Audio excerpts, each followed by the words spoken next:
What up, though, everybody? We are back. Part two of the Pistons winning their ninth straight game. My apologies. I don't know what happened. I'm not sure what happened. I guess YouTube didn't want us. They got tired of us tonight. But as soon as they got tired of me because you were fine the whole time. As soon as I got home, they were like, "Yeah, that's enough of you." But anyway, welcome back to the Downtown Dude Show with the boss, part two. And once again, for those who missed part one, boss held it down. I was at LCA Arena watching this game in person, and she held it down. And man, you did a great job. So I appreciate you holding it down for me. Go ahead. Thanks, guys. All of you guys were just so patient, and I don't know what was going on. I could hear myself echoing the whole time. I was trying to keep up with comments. Juice, your job is very hard. I don't know how you do it. So, so I appreciate all of you. But yeah, Juice, we want to hear first of all how it was being at the game. We talked a little about the courts too, but basically I gave my initial thoughts, and I talked about Green and Holland and Reed. Okay, so. Your favorite players. Yeah. Yes, I started with them, but then I figured, you came in right as I was finishing up with Paul Reed. So okay, did you get to the starters at all? Like all the starters? Any other than? So those are three of the starters. Because remember. Oh my God! Right. See, I'm not even. That's crazy. I'm not even used. Sheesh. Okay. All right. Let me lock in. All right. Yeah. So first of all, man, LCA was turned. Yes. I don't know if it was a full house, but it felt like it had to be pretty close. For sure. I mean, I don't think I've heard it that loud all season. Awesome. It's early season, right? But I can't recall it being that, maybe even previous seasons. I don't think it's ever been like that to where it was just electric. I could hear on the TV. I told them, I was like, I'm excited to hear what it was like there because I felt like the crowd just really brought it tonight to help us get that. Yeah, for sure, man. Like it was just this team is fun to watch, man. They're fun to watch. Just the effort, the energy that they bring, the physicality they bring. I know. The no quit mentality, man. Just everything. Guys, this team is scary. Yeah. This team is scary good, man. For us to do what we did tonight without three of our starters, 4 if you count Jaden, and to still just have that next. And it's not fluky anymore. It's not fluky anymore as far as just being able to win games with guys down. We're continuously doing it night to night to night. You and I were saying before the game started, like, I don't know about this one, man. Like, you can hold the fort down maybe a game or two with guys out, but 3 starters? Right. The Sixers with Maxey are tougher than the Bulls, Giddyless, and Whitelist, you know? But I also mentioned, too, I didn't talk about Jenkins Jet, but just to go with your fluke thing, like, okay, this is 3 games in a row now that he's proven himself. In a row. It's not like we've been saying. It's not a fluke. It's his game. So that's wild, man. Yeah, carry on. So no, I would just give JB the trophy tonight, man. Yeah, give him the trophy tonight.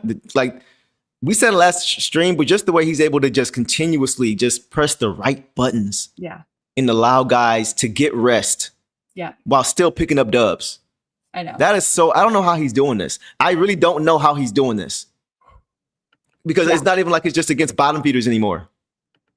I know. We're doing this against quality teams.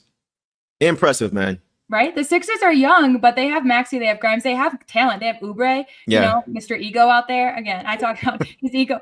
There were some times where he was just laughing, pointing. I'm like, bro, you missed a 3 and missed a dunk. Let's just take it down. I think he just does that for his own confidence. Exactly. Well, it's his own ego. He's been called pretty too much, but I'm glad that we shut him down. Like we shut these guys down. Like I said, it's not the one of my buddies turned on the Bulls game and was like, I don't know any of these people. So it's like, the Sixers do have people, and they have Maxey. If we didn't play the defense we did on Maxey, who still had a good game, it was over. For sure. Tyrese Maxey. So. Well, that was what you were saying. You were saying at halftime, like, we just got to keep it up because in the second half, he's going to look to be more aggressive. Yeah. He's going to try to, kind of get that whistle like he does at times. He's not a merchant, but he does at times try to get that whistle. And you saw in that fourth quarter, even late in the third quarter, he really started to get cooking. So Pistons were able to hold him off, man. Let me go through my notes and see what else I got here because I had a few things written down. I wasn't able to have my laptop with me, obviously, but I had a few notes here. And like I said, we mentioned Green and Holland and Reed a little bit. So whatever your thoughts on them too. Go there So let's start with Ryan. So once again, like Ryan is like uneven. His game is so uneven. It's like I need Ryan to slow down. I need Ron to slow down. Like, we talked about it before, but now it's like, all right, come on, bro. I need, because we know that he's a lot better than the funk that he's in right now. Yeah. He's just in a funk right now. Like, even the shots that he's missing, though, like, he had 2 back-to-back floaters that just wouldn't go down. It's like, he always knocks those down with ease. 2 corner threes that he missed. The corner threes. 1 to go in at least, the way he's been shooting. So it's up here. It's just up here. He's trying so hard to make a difference that at times he's hurting the team. So he just needs to regroup, slow down, and not try to do too much. Like, I noticed in him now, like, I love him trying to get downhill. Yeah. But sometimes it's like, it's a time and place. Sometimes you got to pull it out. You got to pull it out and just run the offense. We know that's your strength, but you don't always have to be able to take the shot in that situation. Just pull it out and find your point guard, like Dennis Jenkins tonight, which we'll get to. And but I'm still not worried about Ron. I just think he's in a sophomore slump right now. We talked about before. He'll be fine. And it's like I mentioned, he had a play at the end of the third where he got that and one. He made the free throw. Then the next possession, he knocked the ball out of bounds, but then it actually led to a Sixers turnover, which then led to the Jenkins at the free throw line and cut the lead from 10-6. Yeah. So, it's he had good moments, but like you said, there were some. I think he's looking for the. He I think thinks that he can either make the basket or draw the whistle, and he's not drawing the whistle. So it's almost like, okay, well, right now we can't be driving to the basket when there's 3 guys in the paint ready for you because you're not getting that. And to be fair, Maxey wasn't either, but you just got to be aware of the situation and what they're calling and what they aren't. Yep. Side note, I did get a chance to meet Bobby Clemens' mom tonight. Yeah. Real cool. She's really, really nice, really soft spoken, really cool. Got a chance to meet his sister as well. We've been planning to meet because she's here for a week to watch the game. I told her, like, you came at the perfect time. Like, she hasn't seen a loss at LCA. And it's a perfect time for Bobby to get out there too. Yeah, she saw him out there, get a bucket. That was cool. Yeah. But it was real cool down there. It was real live, man. Got a chance to see a lot of people just catch up. And it was funny. I was watching Trajan Langdon. Like, he had this every time the Pistons would make a run or make a big shot in a key moment and the crowd would go crazy. I would just watch him. He had this smug look on his face, like, yeah, I know. I'm that dude. I brought him here. I brought him here too. Oh yeah, him. I brought him here too. Like, you could just see he was just like, yep. Looking around the crowd. Yep. How y'all feeling? Y'all feeling good? Good. Because that's how it was just cool to see. He had this little smug look on his face. Like, he just knew that, the moves that he made, the investments that he made are really starting to pay off. And it was just nice to see him enjoy the crowd, enjoy these guys. That was pretty cool as well. Absolutely. Yeah. It's just, again, Gores was there. They showed him on the screen a few times. Just exciting for these guys after, like, Trajan has really helped. Gores made the right call in Trajan and JB for sure. Yeah, he did. Really I got to give him credit for kind of getting out the way and letting these guys do their job. Right. I got to give him credit for that. And to be willing to spend the money to do it too. So, Yep. But yeah, these injuries are a blessing in disguise. Blessing in disguise, man. Like, we talked about it before. It's just twofold. Killing 2 birds with 1 stone, allowing these guys to rest and allowing these guys to get ripped at the same time. It's a thing of beauty. It's a thing of beauty. So, we were talking about who? Who were we talking about just now? That was Holland, and then I started with Green. Javante. Yeah. Okay, let me pull up my notes on him. Javante, man. Let me pull up the box scores. Yeah, I was trying to rush home to y'all to get on here. Let me pull up the box score. Yeah, I can tell you Javante's while you pull that up. Okay, yeah, go, do that. He had 21 points, 9 rebounds, 3 assists, 1 steal, 2 blocks. He was 5 for 12 shooting for 42%, 3 of 9 from threes, but his threes that they made mattered. And then 8 of 9 from free throws, and that was all in 37 minutes, the most minutes of the team. Incredible, man. Like, he just continues to impress, man. Oh yeah, 21 points. He had 3 threes in the third or second. 3 threes in the second. It's not even just the points though. It's when he makes these plays. It's if you guys keep up with the Instagram page that the Pistons have, they had they do these little different skits and things. And one of the things they asked yesterday was, how many points have you scored in a game before? And there, Cade was saying, 40, and JD was saying 40, all these different things. And then Javante says, I think it was like 30, but I don't do that. I stop them from scoring. Like, this his whole mentality is just different. He does not care about scoring the basketball. Like, he's a 3-and-D guy for sure. He's got a good, nice looking jump shot, good reliable jump shot when he's open. But he just wants to play defense, man. You need guys like that. Exactly. You need guys like that to where there's not too many guys trying to do the same thing, not too many guys trying to get this X many shots. I need this many shots. If he takes no shots in the game and he gets a few steals and blocks and impacts the game, he's happy. Yep. You need guys like that on your team if you're trying to win a championship. Yeah. And that's what he is. And it was, he just bothered again, the steals, the blocks that he had. Yeah. He had that steal, the left-handed layup too. Yeah. His basket, his dunk ended the 14-0 run that Philly had in the third. Yes. So that was big because I think they then went on, they got 5 more points, but then, then we got it back. Like momentum. Plays like that just keep it close. And the threes that he was shooting, it wasn't like they were, crazy like Duncan's where he had someone right on him and would shoot it up. Like he was just open and took the shot. But like you said, he's out there to just do what he needs to do. Yeah, I give him a lot of credit, man. Like he had so many steals. He was getting the passing lanes when there was a mismatch and you had Danis, on Drummond down low in the entry pass. He coming to knock it away, prevent 2 points. Like he's everywhere. Yeah. He does so many things for this team and he's a vet. He's been around. I think he's 32 years old. So he's been around the league. He understands. He knows what he's looking at defensively. He's seen these plays before. He just has a different feel than a guy like Ron, who does some of the same things, but doesn't have the experience piece to be able to capitalize. And I think that's the difference, is knowing what to do and when to do it. Yes, and they had a lot of guys guard Maxey tonight, but if 32-year-old Javonte Green can stay in front of Tyrese Maxey, there's no excuse, for guys to not learn defense and not learn how to move their feet and do it themselves. Because Maxey is hard to guard. Yeah, we had a lot of guys switch on him, but Javonte did his job and stayed on him as well. Ray Floyd said the Pistons are reviving careers, right? But that's what we always say. What does Coach Bickerstaff do? He finds out how to put you in the best possible position to be successful. Yeah. 1 to 12, he does that. Not just the starters, right? Because that was one of the biggest things we were saying before with the previous coach is like, he was like, play this system or else. Like, it's going to work. Just trust me, bro. The source says, trust me, bro. Just run this system. That's not what I'm good at, though. Don't matter. Just trust me. Right. Coach is like, nah, bro. What do you do well? Okay, what do you do well? Okay, what do you do well? And he just makes it work. Yeah, it's pretty funny because one of his criticisms coming off of the Cleveland Cavaliers was that he didn't know how to use his lineups well, or he didn't do the correct lineups. But it's also like I think, he grows as a coach. So far it's worked for us, and it's also just the personnel has matched up probably what he has seen as well. So yeah. Great game from Javonte Green, man. We do not win this game without him. That 14-0 run to start the third quarter, I was concerned. We were up 9. Yep. And they were down 5 in the snap of a finger. Yeah, Blaha was on. He's like kind of luckily they were up 9 after that run, or else they would have been in a deep hole. So, but I didn't feel as nervous as I did against the Bulls. When the Bulls run. Yeah, I wasn't feeling as nervous. I felt like something was gonna switch because the Sixers, they picked up their defense intensity for sure in the third, and then it fell off again.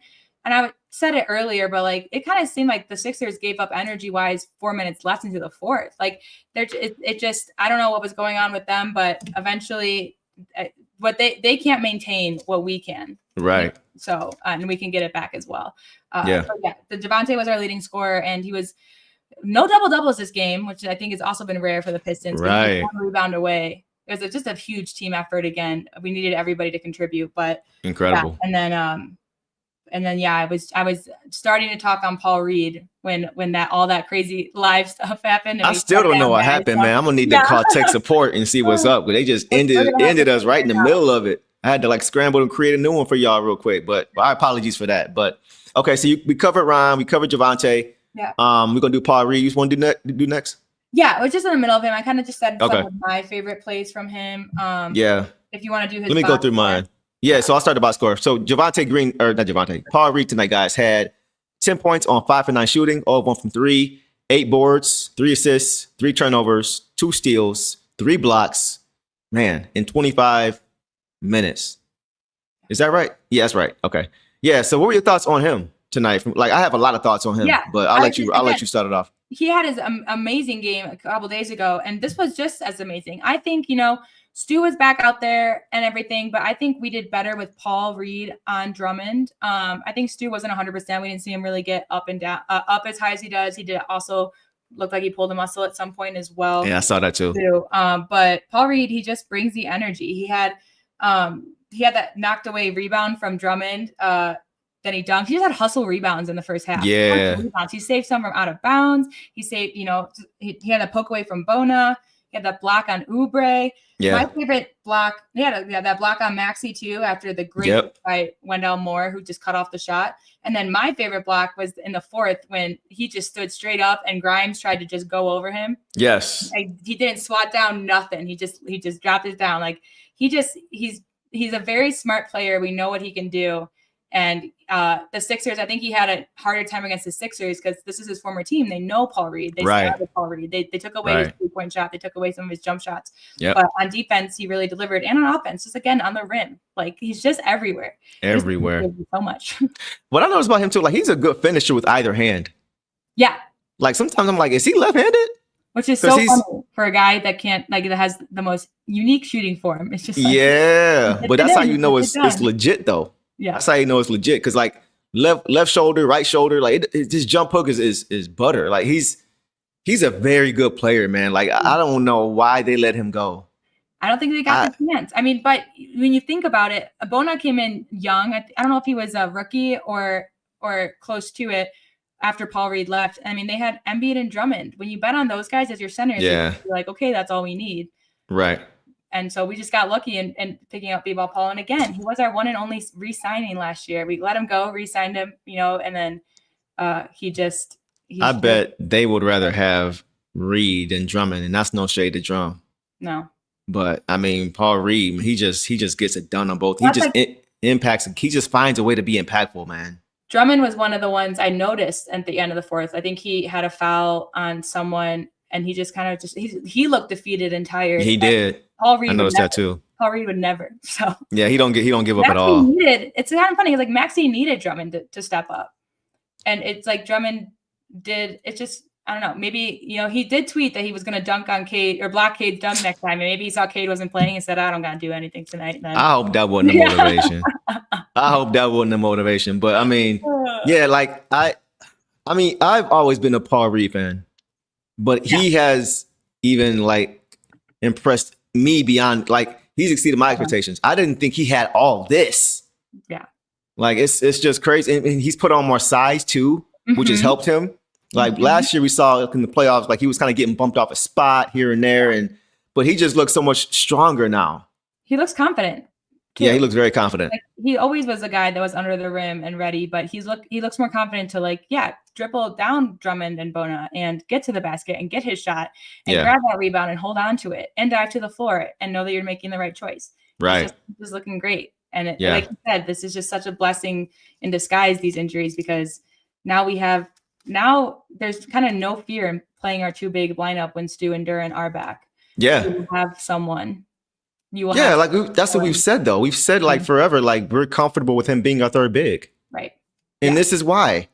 This is exactly why. Like that's not even going to be anything that's difficult for him. Right. Because we're seeing what he's doing against starters.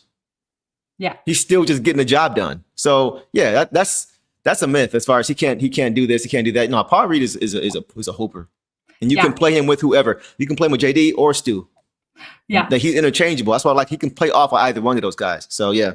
Absolutely. I'm really impressed with him, man. Chris says, I know that Tofu is supposed to be Tolu, but Tofu. I don't know much about Tolu, but I think Tolu and Reed can be our backup bigs. And I agree. We didn't see Tolu tonight, which I was kind of surprised. I was too. But I guess we didn't need him. Well, and you know what? Stu was back.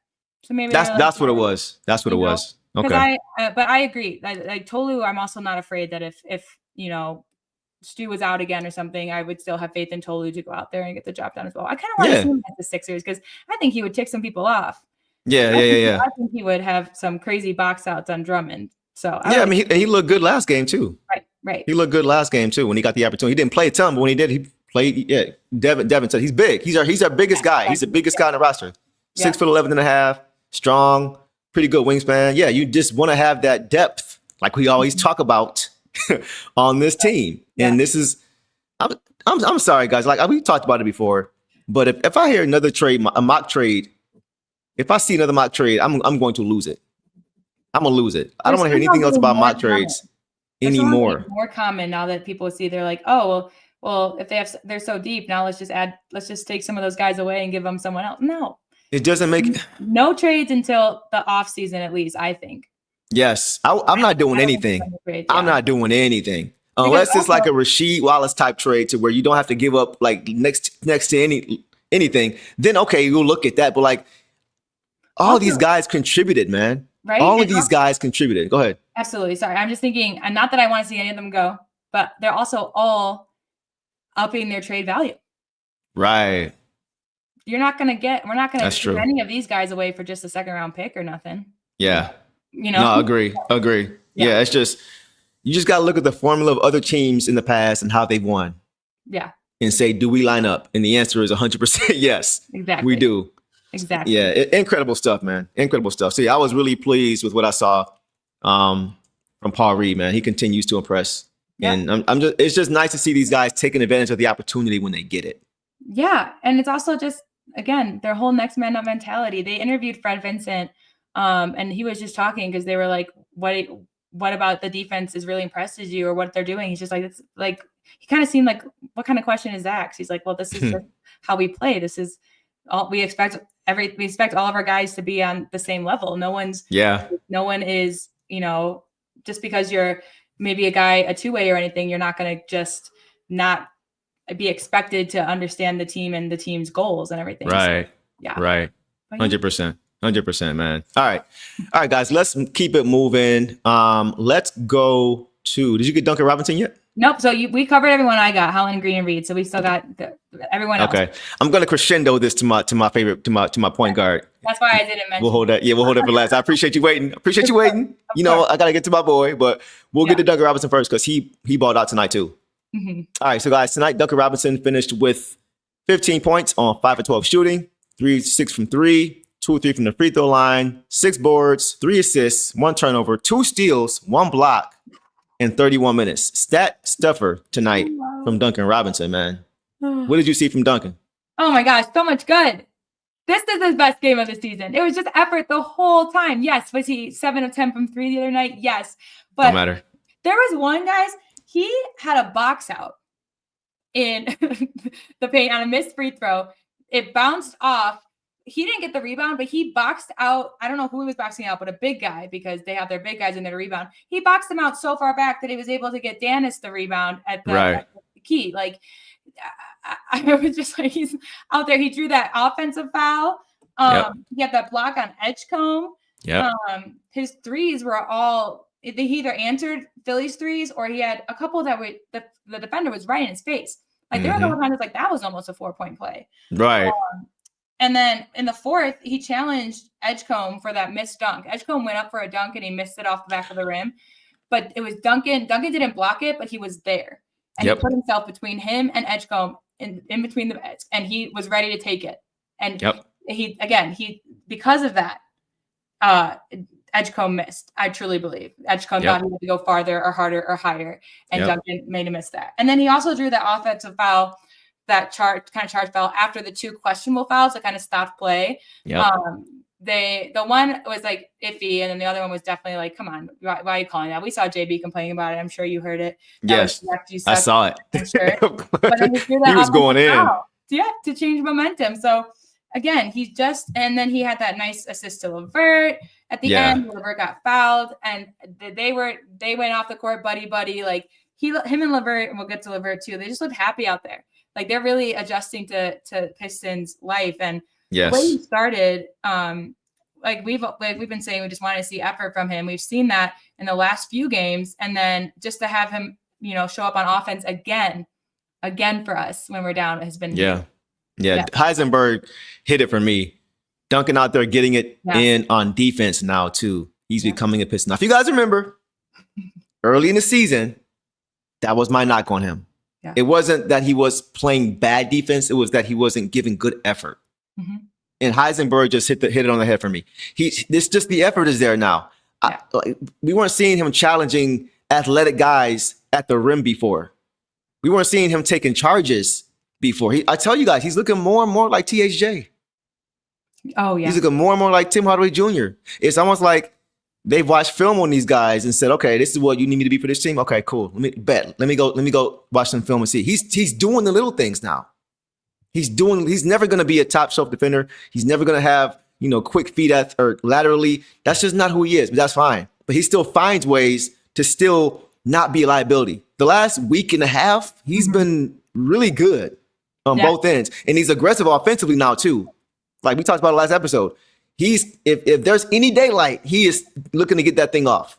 Yeah. Even tonight, he had 2 hands in his face, but he had enough room to get it off. And he shot it and it fell and it dropped. So you can just see he's getting more and more confident, more and more comfortable because he's, like we talked about, patience, right? And even I was a little impatient with him, but it was just because of the effort, right? That's what we talked about. Because my whole thing was, why are you out there for 30 minutes not producing on either end? And now it's clicking. And again, it is about patience. I know. Every time. We've had patience about LeVert and stuff too. Yeah. And I think we still show Duncan the same patience. We just said, but LeVert wasn't getting 30 minutes, Duncan was. Right. And so doing it very well. I just want to visit this chat real quick. Fun fact, Maxey and Jenkins went at it in high school during an AAU tournament. This wasn't the first time. That's interesting because we're gonna get to that too, because I saw some stuff that I don't know if the camera saw, but they were getting maybe hot. You did. We talked about it a little bit at the beginning of the game. Okay. They were getting hot. They were talking about it. That's where I texted you. I was like, it's getting chippy out there. Okay. Jenkins was talking to, and I thought for sure. I'm surprised there were no texts this game, except for 3-second violations. But like there were no technical fouls, and they were just chatting away. And it was let's get to Tank now. Let's get to Dennis Jenkins now. So that's a nice little segue. All right, so guys, tonight Dennis Jenkins in his second career start, right? 19 points on 6 for 15 shooting, 5 for 8 from 3, 2 of 2 from the free throw line, 3 boards, 8 assists, 2 turnovers. So once again, that's a 4-to-1 assist to turnover ratio again. Last game he had 12 and 3, which is also a 4-to-1 assist to turnover ratio. So he's taking care of the basketball as I thought he would. One of those was in like the first 3 minutes of the game, so I kind of don't count it, Yeah, for sure. And he also had 1 steal, and he did that in 35 minutes. So I will let you take off first on Tank and let me know what you saw from him tonight. Oh my gosh, Dennis! Again, not a fluke. This is who he is. This is how he plays. He I'm just so happy for him because he's been someone that I've been telling people about forever. And I'm so glad he's gotten this opportunity again, blessing in disguise. Yep. Some notes I had on him from in the first, he saved the ball from out of bounds play, and he hit the top of the arch 3 after that. He saved it. He dove, got it back to the top, hit it. He had the clutch 3 with 2 minutes left in the half. Great defense on Maxey again. He got Maxey travel. When Maxey traveled, that was because Jenkins was he made him. He made him travel. He made him pick up the ball and had to move his feet. Then after that, I saw the end of third quarter, heave 3. When he put that up, I was like, that's going in. Because he wanted the ball. He got to where he wanted on the court. He set it up. He got to position. As soon as I saw that, I was like, he's nailing it. Off the backboard, it was beautiful. And like, look, I've seen Jokic do this multiple times. Nothing as exciting as that was. I mean, it also got us back into the game. It got us to 2. Yeah. Tied it up on the neck. Like, that was big. And then in the fourth, he broke up the pass to force the turnover. Another clutch 3. He was just doing all the and you know what? He's a quarterback. He's a football quarterback. When he whips that ball, you better be ready to catch it. That's right. That's right. Because they're right on target, but they're fast. He makes sure he gets there. He makes sure there's no chance for anyone to jump in front of him and steal it away. That's why they're so low. Yeah, exactly. But I'm really also proud of the team for knowing that about him because they got to catch the ball. It's like catching a football pass, like it's like Goff to Amon-Ra fast. He just his game is so fun and he's just looking so good out there and he sees everything so well. He saw stuff I didn't see. Like he would throw the ball. I was like, where's that going to? Oh, I didn't know he was in the corner by himself. I didn't see him. I didn't see him over there. How did you see him through 3 defenders? Yes. So I was just loved. Dan. I didn't catch it live, but I did catch the replay of his well, at least on my phone, I caught the replay of it. So I'm just gonna play it here so we can watch it.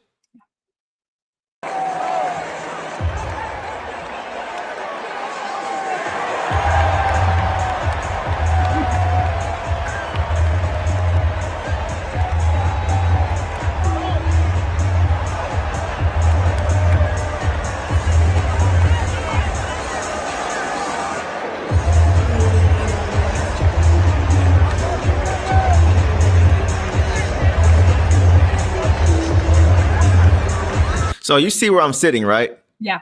I was right behind, like he was shooting on the far end. Yeah. As soon as he let it go, it looked good. Yep. Like as soon as he let it go, I was like, that's going in.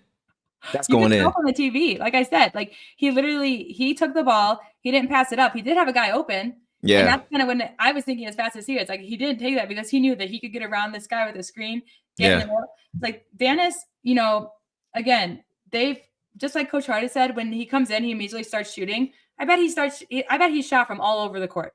Yeah. I bet he shot from all over the court for those moments. Yep. Now he has 2 games. Yeah. Or not back to back, but just 2 games where he has nailed a very important buzzer beater. Yep. Yeah. I like this nickname, Dynasty. I like that. I like that. I like it. That's sweet. That's sweet. I've seen Danis Sanity. I've seen Jackson Sanity. Okay. Dan Sanity. Yeah, I've seen. I like it. I've seen some good ones, guys. Yeah. And this isn't good. Lynn Sanity is going to be shorter lived than Danis Jenkins. Yeah. Oh, for sure. No, he's not a flash in the pan at all. He's going to be around for a while. Ryan says, Deuce, how electric was LCA from your perspective when Jenkins? It was crazy, bro. I wish I could have. I had my phone in my hand because I try to keep it in my hand when I'm there, just so it's like I can record just in case something happens, a breakaway or something. I started too late. Now, but when I was watching it, man, they went crazy. It wasn't even just that play, just the whole game. Like every big play late in this game, the crowd was going crazy. I don't remember it ever being that loud. Even it rivaled the playoffs last year. Yeah. It's almost like the fans are getting hip to how good this team is, and they're really invested now. That was what I really was surprised by. It was really electric, man. It was crazy. So Ryan, to answer your question, yeah, come playoff time this year, it may be the loudest decibel level we've ever had at LCA. Like no cap, for sure. Yeah. All right. Just so good. My thoughts on Danis Jenkins. I'm running the victory lap again, man. Every time he has this kind of game, I'm running the victory lap. I'm tooting the horn because I know his camp. I know Jeremy ain't gonna do it. I know Danis ain't gonna do it. They're just not gonna do it. But man, told y'all about Danis Jenkins, man. What he's doing now is what he's been doing though. That's the thing. Yeah. He's been doing this. Yeah. He's been doing this his whole since he's been here. He has been doing this. But it was just like, I think people got caught up on the fact that he was a G leaguer and a two-way player and undrafted that everybody jumped to. Regardless of what he would do, it would be like, well, he's only doing it on this level. Mm-hmm. That was the problem. If he was drafted, top 10, and he came here and he got an opportunity and he started balling out, they'd be like, man, look at him go. Yeah. But the fact that he had all these labels attached to him is what made it harder for him to break through. Because what people thinking is, well, he only did it on this level. Well, now he's doing it on this level.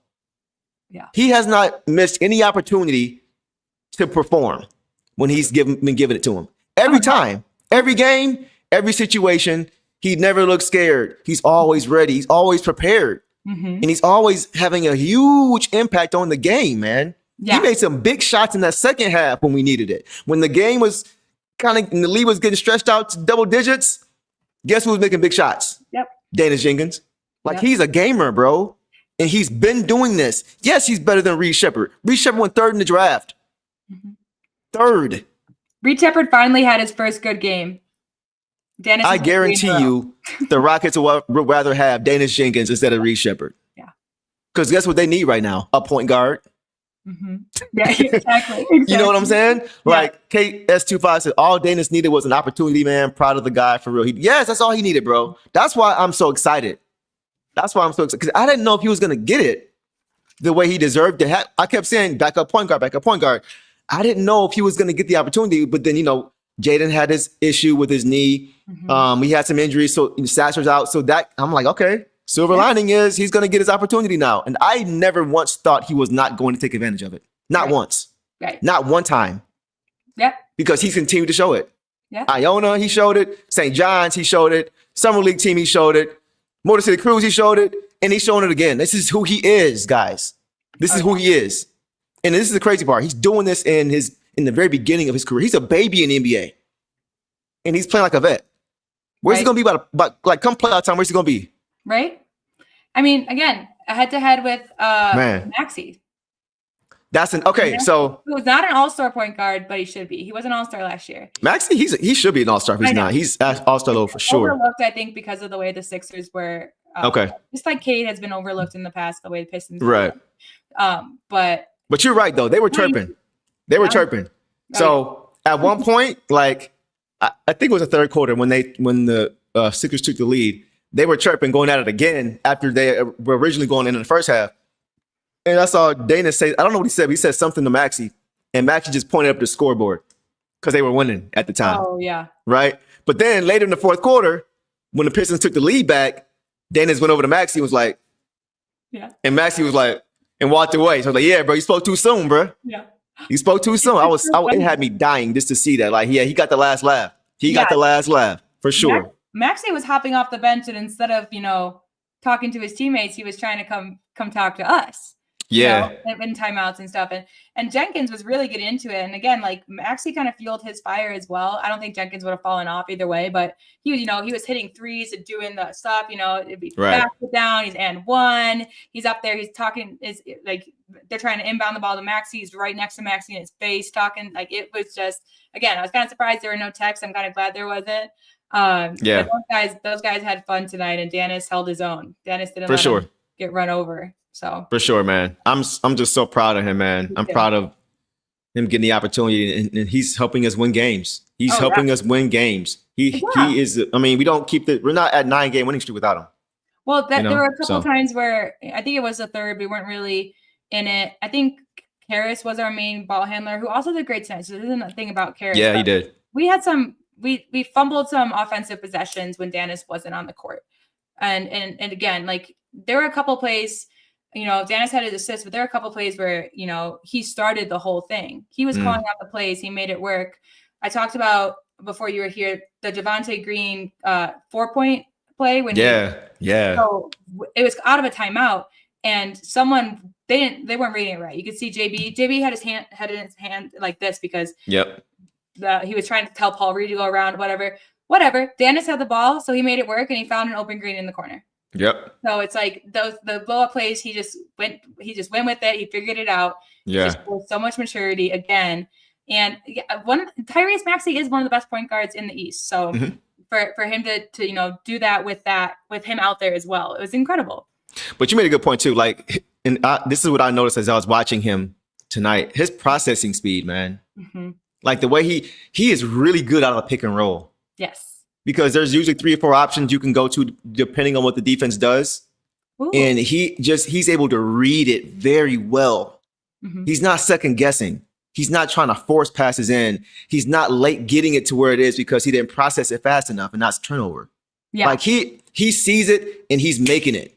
He sees it. Okay, second, third option. Like he just processes it so well. He knows how to position himself with his footwork with the ball. He knows how to get guys off their spot. Like he just understands how to do it. He just gets it.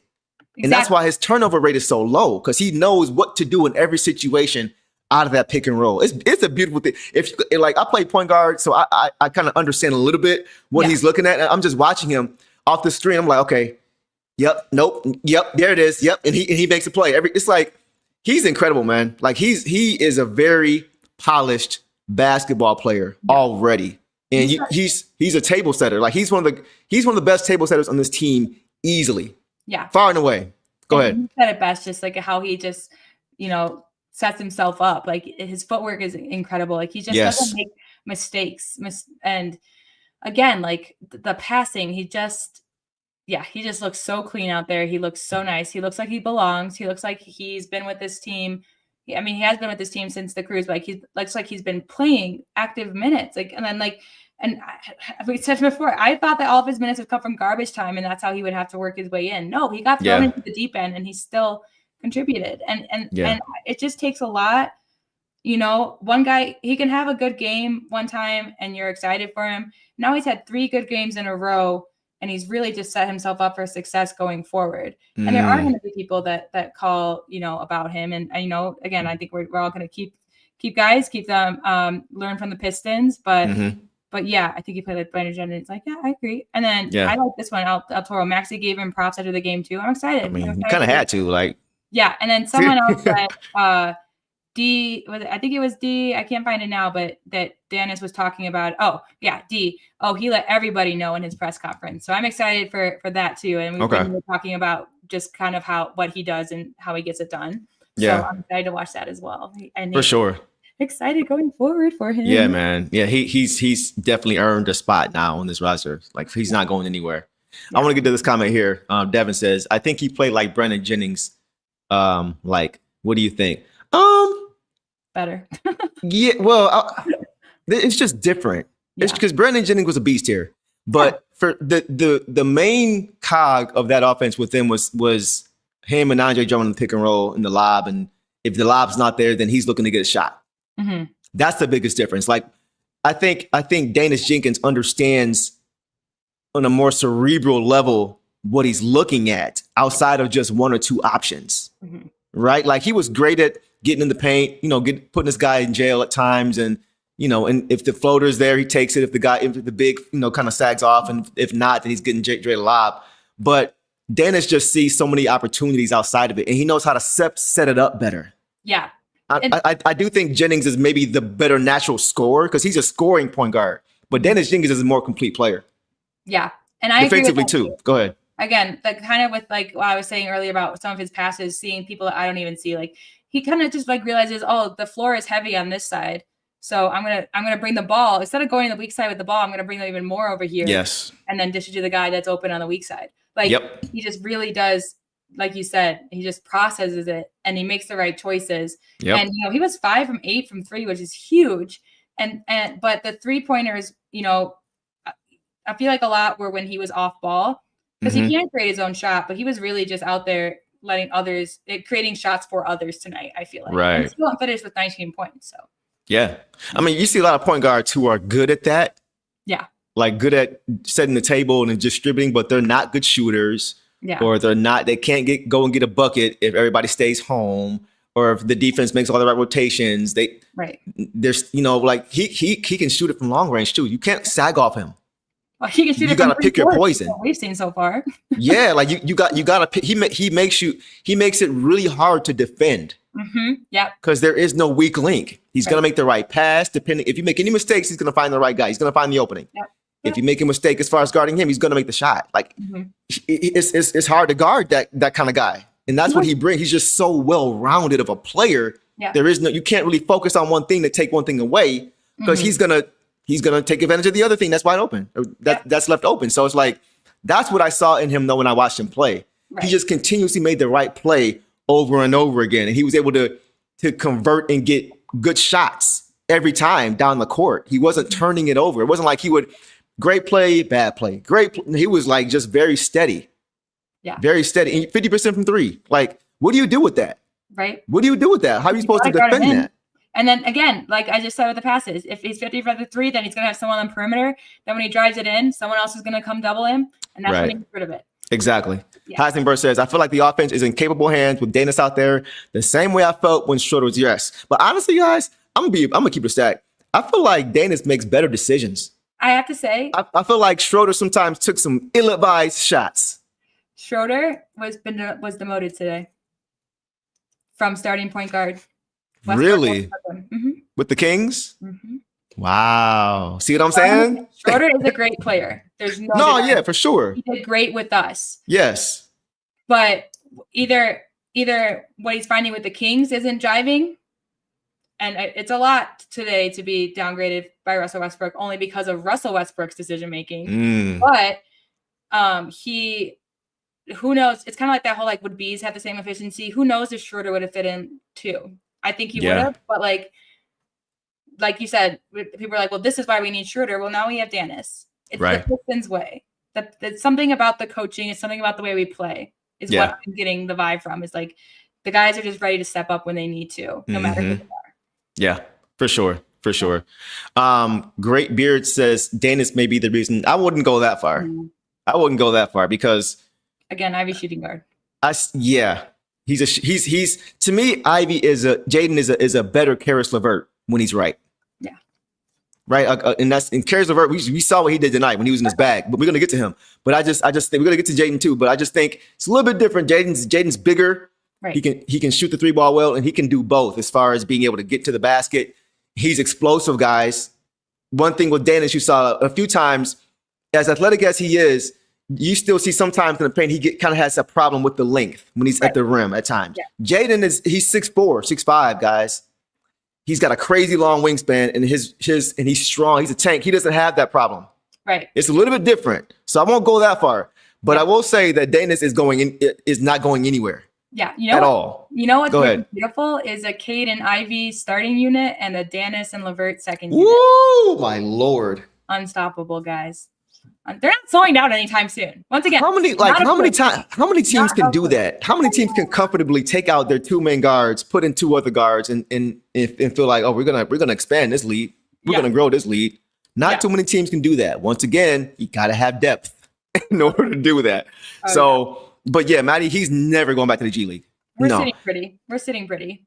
He's never going back to the G League. And a big reason as to why he is as good as he is now is because of the G League. Because even Jeremy was saying before, Jeremy Hart, his development trainer, coach, was saying last year he felt like he could have played, but he was glad that he took one more year with the Crews. So, but now, like his game is completely polished. Yeah, he's completely polished. I'm so excited for him, man. Let me see. Is there anything else I have on him? I think that's all I got. Yeah, that's all I got on him. What else can you say? I mean, once again, just proving himself valuable. And guys, we don't know the extent of these ankle sprains, but there is literally no rush. We'll talk about it, but our next game on Monday, we have a 2-day break, and then we're facing the Pacers, the one-win Pacers. That's a dub. Yeah. And see, that's the thing. Like they still have Nimhard over there. They still have guy like Hallie's out, but Naismith hurt too, I think. But they got Siakam. They got Nimhard. They struggling. No one says those guys are on like maxi level danger, but we've been able to do it as a team again. So it's just giving these guys. My point is, that's a game that they take it game by game. They're not going to take it lightly going against a 1-win team. But the point is that the starters, these guys that are injured, no matter the severity, there's no rush to get them back. Right.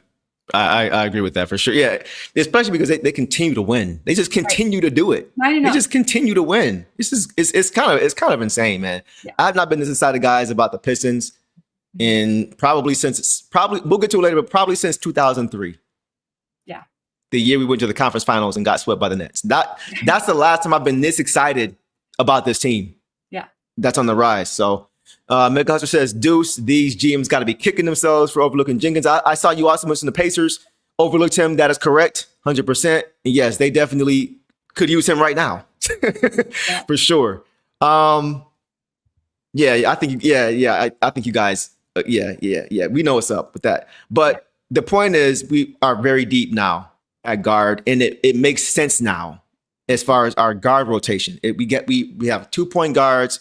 We've got 2 combo guards, and not even just 2 shooting guards. We got 2 combo. That's not even counting Duncan Robinson. But we've got 2-point guards in Cade and Danis. We've got 2 combo guards who can play point guard, but also are natural shooting guards in Caris LeVert and Jaden Ivey. Man, this team is deep, man. This team is very, very deep. It's incredible. And again, why there should be no such thing as trade discussions right now, because there's no need. There's no need.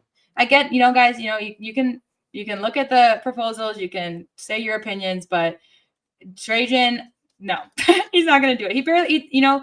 He only decided to make trades last year when we needed it with Ivy's injury. But other than that, there's no need. So I don't think there's any rush.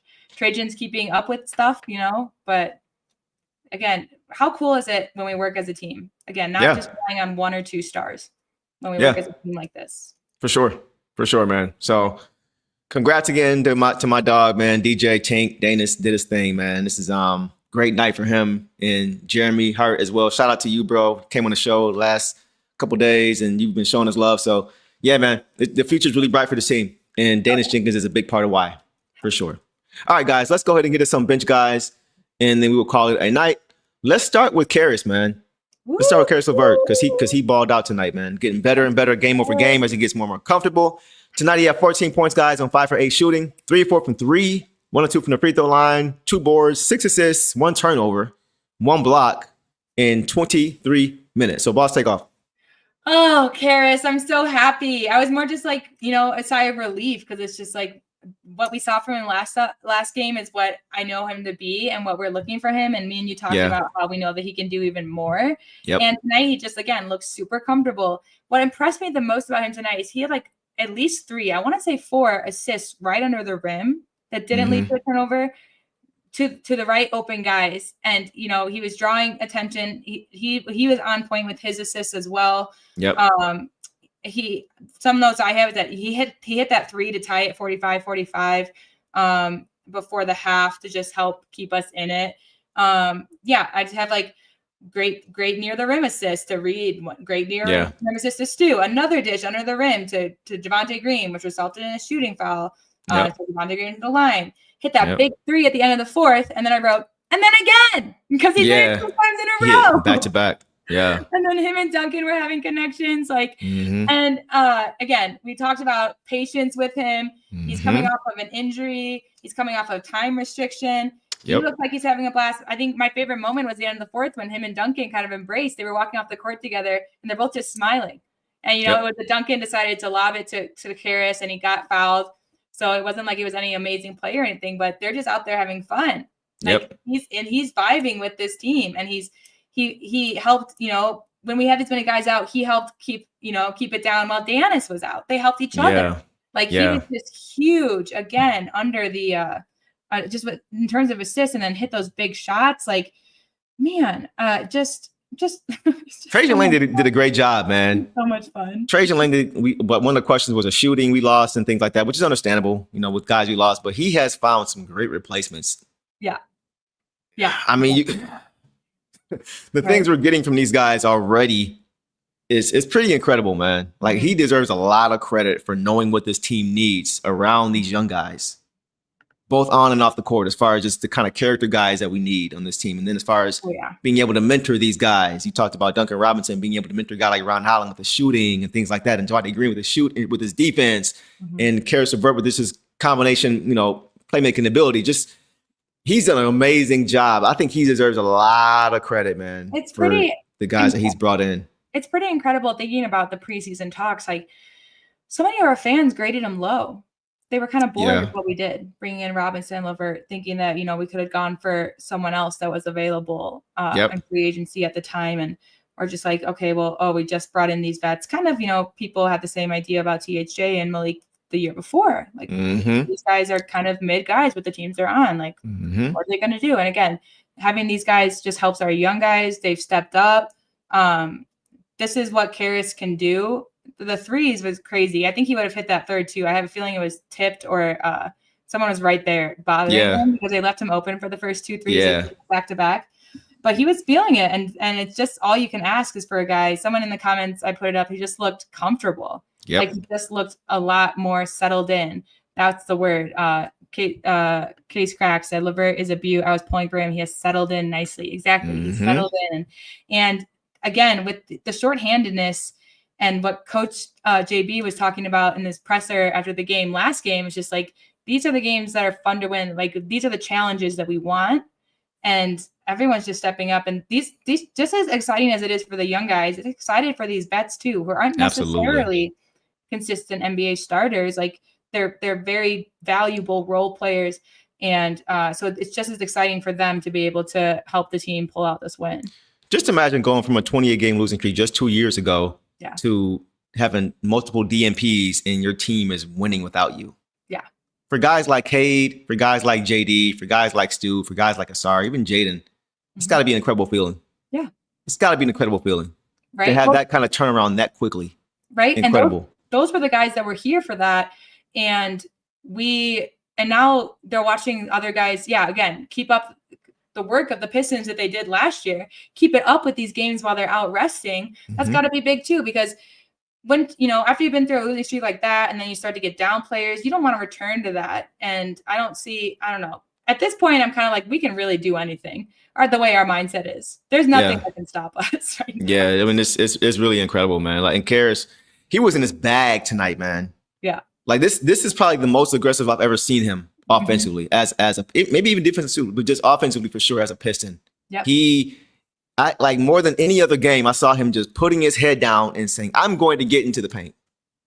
Yeah. I like watching it up close. I saw him do it over and over again. Like he can dance, man. With the basketball, he can dance with that. But he's been doing it since Michigan. Again, the offense has never been a problem. When you have handles like that and dribbles like that, you know, to keep it tight and to keep it in, and again to then grab the basket and make an assist, or grab the ball and make an assist or whatever. Like that's hard. He kept it out of people's hands. He was reading all the defenders around him. He was double teamed at times when he'd get to the basket and would still get it to the guy under the rim. So I mean, like you said, just incredible. And we saw that last game. As I mentioned, some of his drives that he would do at the top of the paint, you know, show off his handles. And then today was just more comfortable, more in rhythm for him, for sure. For sure. Brandon Martin says, Deuce, the guy with the Lions hat that was sitting in front of you. That is my net. Oh, that's what's up. Okay, Brandon. Nice. That's cool. That's cool. Hopefully next time I get a chance to meet you, bro. But yeah, Karras, bro. Like Karras is that dude is, man. He's really impressive, man. Great said, Deuce definitely clean. AF, I wasn't hating. It was a serious question. He and Boss do very well. Thanks. Hey, appreciate you, man. As always, appreciate you, man. Yeah, Michigan guards is different for sure. They're vibing. They're getting it together. Like now they're turning scary because Duncan was holding it up with LeVert injured, and then LeVert would kind of come in for Duncan. Yeah. And then fourth, when they were both on the floor together for offensive and defense, I have to say, and defense reasons, both of them. Yeah. They were out there laughing. They have a connection, and I have to just say, I mentioned it in the other live part 1, but they, right. No one got in foul trouble tonight. Right. No one got over 3 fouls. Right. That's amazing. Yeah. That's a great stat. It just shows the defensive connectivity though. Duncan only had 1. Wow. Duncan Robinson. How many minutes he play?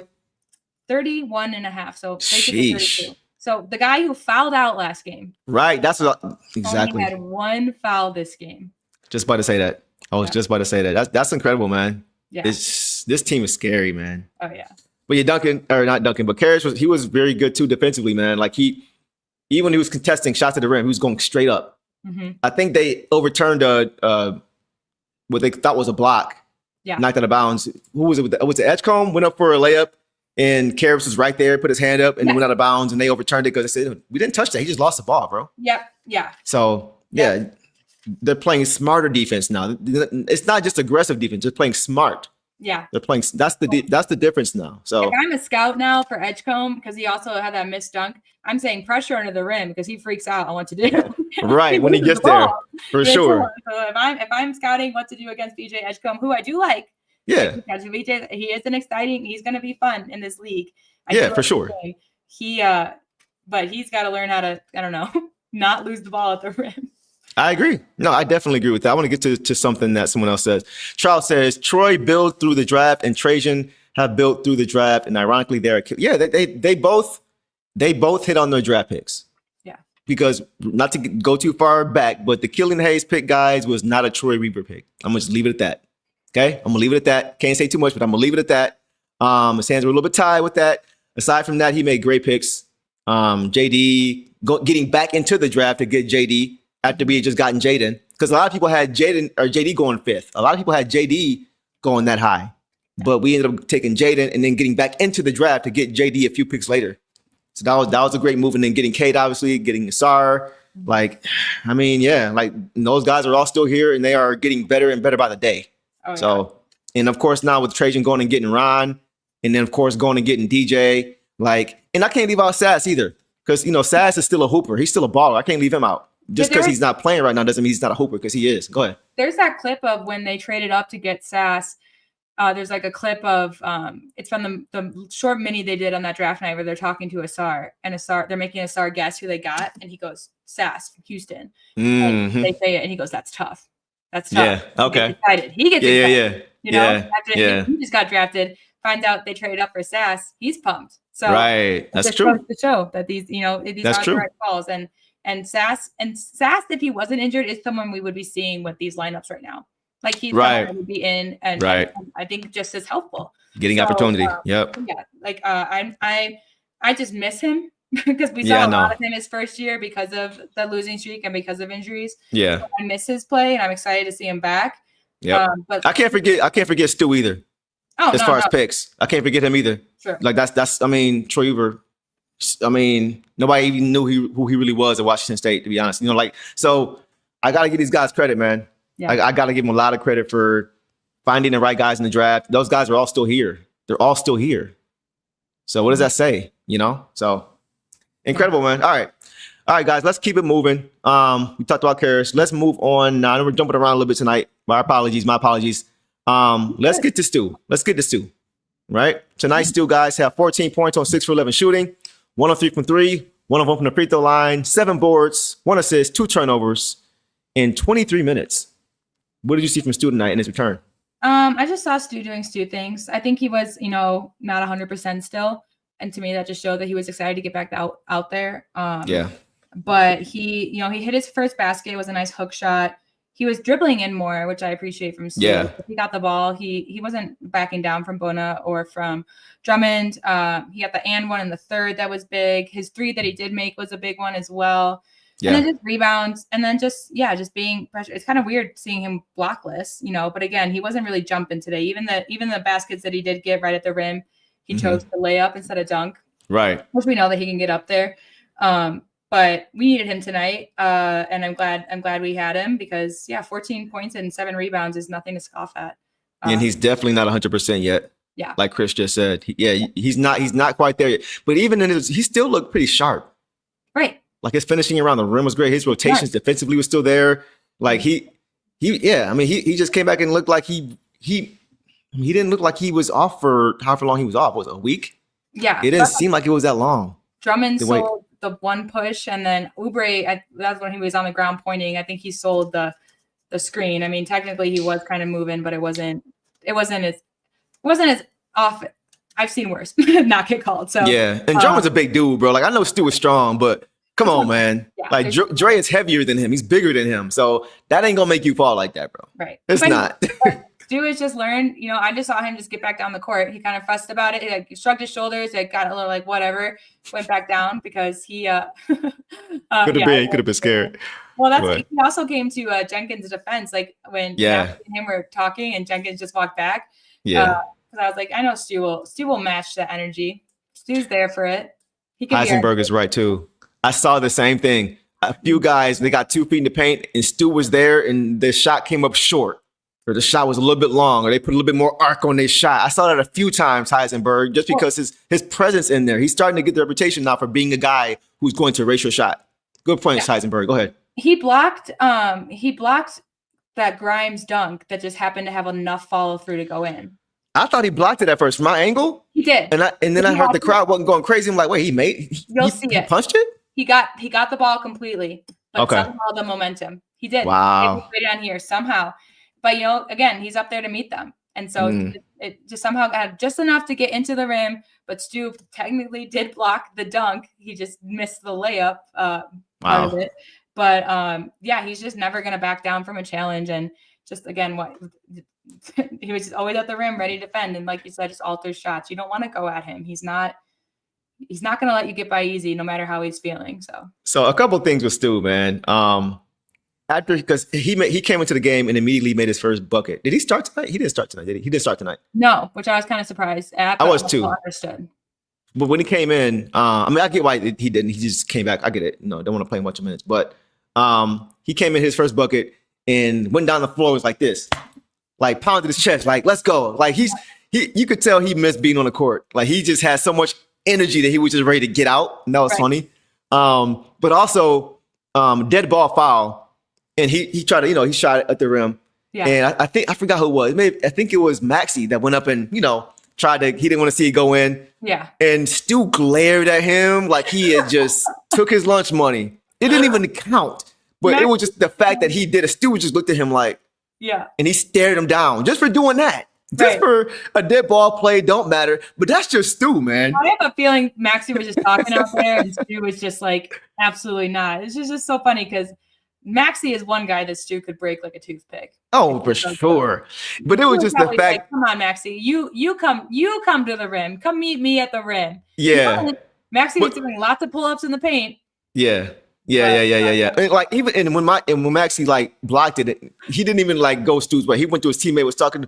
I don't even think he knew Stu was looking at him, but Stu was just like staring him down, like he wanted to hurt him. Like, how dare you goaltend this dead ball shot that means absolutely nothing? How dare you, Tyrese? That was kind of like, did you see Andre like put in Watford's free throw? I'm surprised. Oh my lord! Yeah, I saw that too. He was just like not even in the game. So like, it was the first free throw, right? And he like tried to tip it in like it was a second. Yeah, it was the first one, but yeah. And I don't know if he was just trying to, because that's when Watford. Okay, you probably didn't see this because they zoomed in. They zoomed in at him and I want to say Stu. Yeah, it was Stu. Him and Stu were talking. The ref had to come be like, "Stop, or I'm giving you text." The ref turned around. You can see him say it too. I didn't see that. Watford's just bragging about how he's going to hit these free throws. Okay. And he missed that. And he missed. So that's the impact, man. Yeah. Like he's able to get in guys' heads, man. Like that's like Ryan says, I love the energy. Yeah, I just love that vibe that they bring, that mentality that they bring, man. Like Dennis is playing his third game and he's already like going at max. Yeah. Like it's, you know what I'm saying? This is no fear. The benches. Yes. And no fear. Debo. One other thing about Stu is I wonder if, because like you said, he came up, fired up, he hit that first hook shot. He fell down pretty early. I wonder if that kind of impacted him a little bit. If that fall, because he already wasn't 100%, but I wonder if that fall just also kind of took away his momentum a bit. But again, glad to see him back. And I see why he came off the bench. Again, probably wasn't feeling 100, but wanted to contribute. And what he did to contribute also helped win this game. So his finishing around the rim has really improved too, man. With either hand, we said it about Paul Reed, but like with Stu too, like left hand, right hand, like off the glass. He's just getting much. That's what I was saying before. Like Stu is a guy who's going to get as close to his ceiling as physically possible. Yeah, he's just going to continue to work at his game and get better, a little bit better here, a little better there, and you get to a point where this guy's just a really good all-around player. Yeah, and that's what he's becoming. Yeah, Devin, exactly. His post game is getting better. Like every part of his game is getting a little bit better every year. Mm-hmm. I love to see it. Mega Husband says, "Cry Reese Maxey." That's a good one. I love that one. Yeah. That's funny. I mean, Maxey's the type of, at least he's crying to the player, not the refs. That's how I feel. Oh, yeah, that's true. Watford, I just funny because I wrote down this Blaha quote because Blaha was getting, how Blaha got annoyed with Hallie last year? Yeah. I kind of had a similar reaction today when the ref had to pause to tell Watford and Stu to stop talking to each other. He said, Watford hasn't stopped talking since he got to the line. Then he shot that, and Baja talked himself out of the free throw. It's funny, yeah. George been on some other stuff like the last couple of years, man. He's been kind of going at players more than I remember. Right, but him and Greg Heltzer are very good about giving their props, but you can tell that he gets annoyed. He's kind of like, I don't know if it's JB being in front of him also annoyed. Baja kind of keeps off of that, but it just made me laugh because he did it in his stern voice, like when he told Hallie, he's like, "Wow, Hallie never shuts up," It could be. Yeah, but I just had to mention that because I wrote down the quote because in the moment it made me laugh out loud. Shout out George Blaha, man, for sure. Yeah. All right, guys, let's get to three more guys. We'll call it. Let's start with Chaz Lanier. Chaz Lanier, the guys tonight had 6 points, 2 of 6 from the field, 2 of 6 from 3. Put those two together, you understand what happened there. 4 boards, 4 assists. That's impressive actually for him in 19 minutes. So what are your thoughts on Chaz Lanier? Plus 19. Yeah, I'm glad that he got 19 minutes and they were beneficial. Some notes I had. He hit 6 minutes. 6 minutes. 6 minutes for him. Chaz Lanier, 6 minutes. I'm sorry. No. I'm tripping. My bad. You're right. My bad. Take off. You're right. 6 points, 19 minutes. My bad. Go ahead. For his defense and the rebounds and assists as well. He was kind of everywhere. Yeah. I had a lot of notes on him for just 6 points, And in the second, he hit the 3 to regain the lead. Right. He had a rebound off of a missed Javonte Green free throw, which led to the Stu basket because he rebounded it and then got it right under the Stu. Yep. He hit, and then his other big 3 was at the end of the third when we really needed it. Right. Yeah, for sure. It was far. He found one of his assists was finding Reed under the basket for the jam when he was wide open. They found that it was right when we were making our comeback, and I think we got in the lead. And for some reason, they just left Reed wide open under the basket. Right. And found him right away. And it was a perfect pass. And then the fourth, he missed the 3, but then grabbed the rebound and assisted it to Reed again under the basket. Like he followed his shot. That was something I was thinking the other day. Like when I was growing up, when I was playing ball, they would just say, follow your shot, follow your shot, follow your shot. And I don't think a lot of people do that anymore. And I think it's because of the pace. They're like, just get back on D. Yeah. But when you shoot a 3 from the corner, follow your shot. Right. So exactly. Exactly. Fourth, when we needed to get these valuable points, it was huge. So he played. This was his best game as a Piston, I would say. So I think maybe not like but yeah. You made a great point about from the corner, though. I'm not sure if people caught that. When you're at the top of the key and you take a 3 and you follow your shot, you're heading towards the basket. Right. So you're heading in the opposite direction if the opposition gets the rebound. So it puts you in a bad spot. But if you're in the corner, you can't get any closer to out of bounds than the corner. So you should always follow your shot from the corner because you're not going to put yourself in a worse position defensively. So I just want to make sure you guys caught what Boss was putting down there because she made a really good. That's a gem. That's a gem right there. People may miss that, but yeah, it's good to see him. Heisenberg said it, knocking down shots because that's what I wasn't concerned about him. Right. Because once again, he played just tonight the same way he played last game. It wasn't really much anything different he did other than just getting more reps. He's a scorer. JB wants him to take those shots. Exactly. And more, and he had even more. I think this was the most he played. I think last time he played 16 or 17 minutes. He contributed in other ways. So it was just like I said, I think the best game as a Piston so far because of the shots he took and because of the shots he made when they made and because of his other decision making impacting our offense and our defense. Right. And that's what happens though when you make a couple shots, the defense is going to key in you more, which allows you to make plays for others. Right. So it's just important to be able to knock down those shots. But that's what I was concerned about. He's a shooter, man. Yeah. It's what he does. And he, once again, he has an NBA game. His releases were so fast and like so quick. He was going to nail those because I mean, he was getting them, and they were getting it to him to shoot. They don't want him to be outside the key and then bring it down and dribble in. No, they want him to shoot the 3. So yeah, it's good to see him kind of get off the snide because it's like he was a little bit of a slump, but I think this may be the game to kind of catapult him.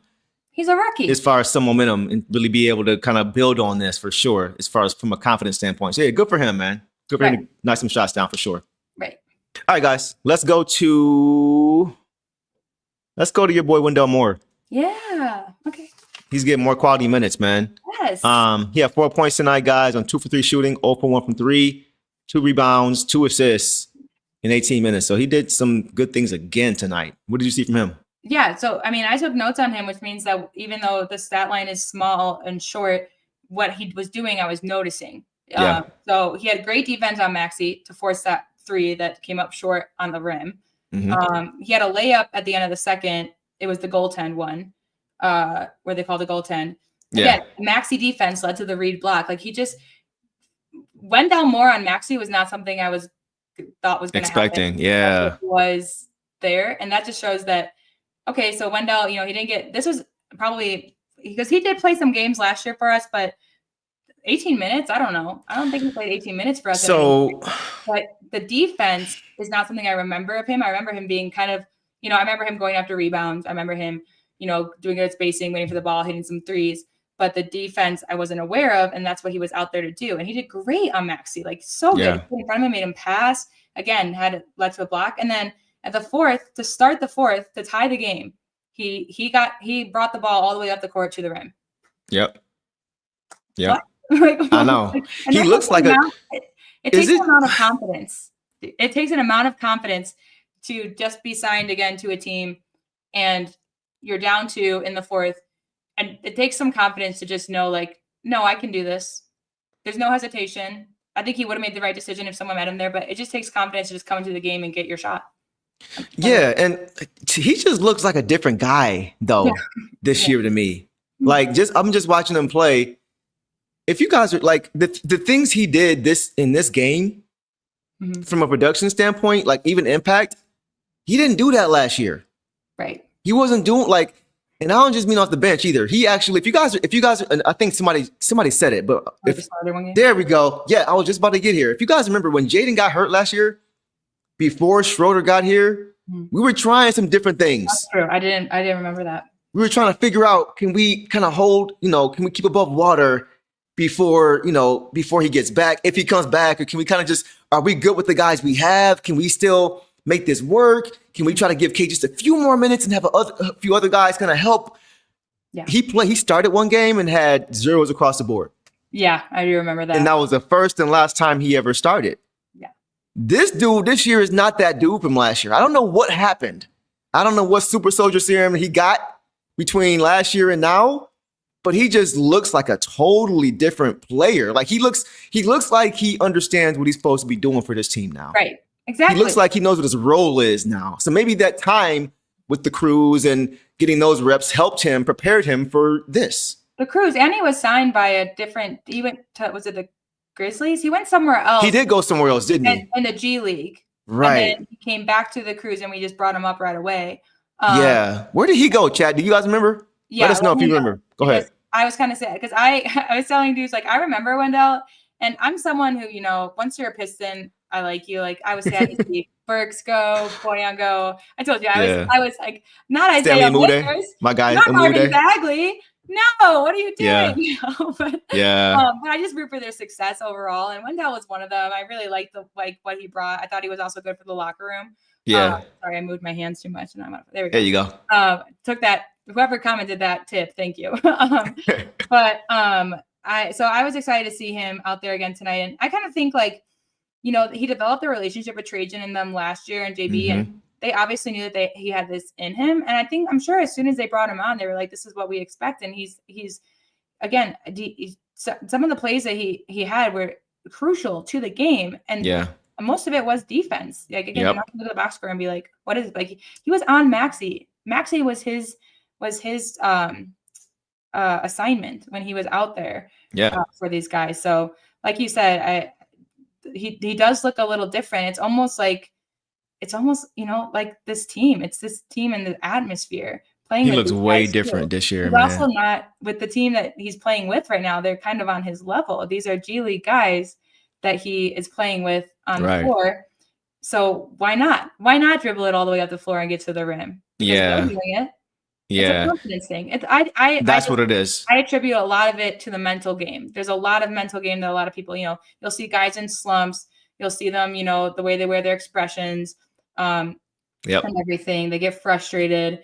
They can't bounce out of it. I don't see our guys getting frustrated in anything but themselves, and then they just kind of just go forward. And I think it's just a thing. I think whatever coach is doing, it's great for their basketball IQ and their mental game. Like, we believe in you, and you're doing great.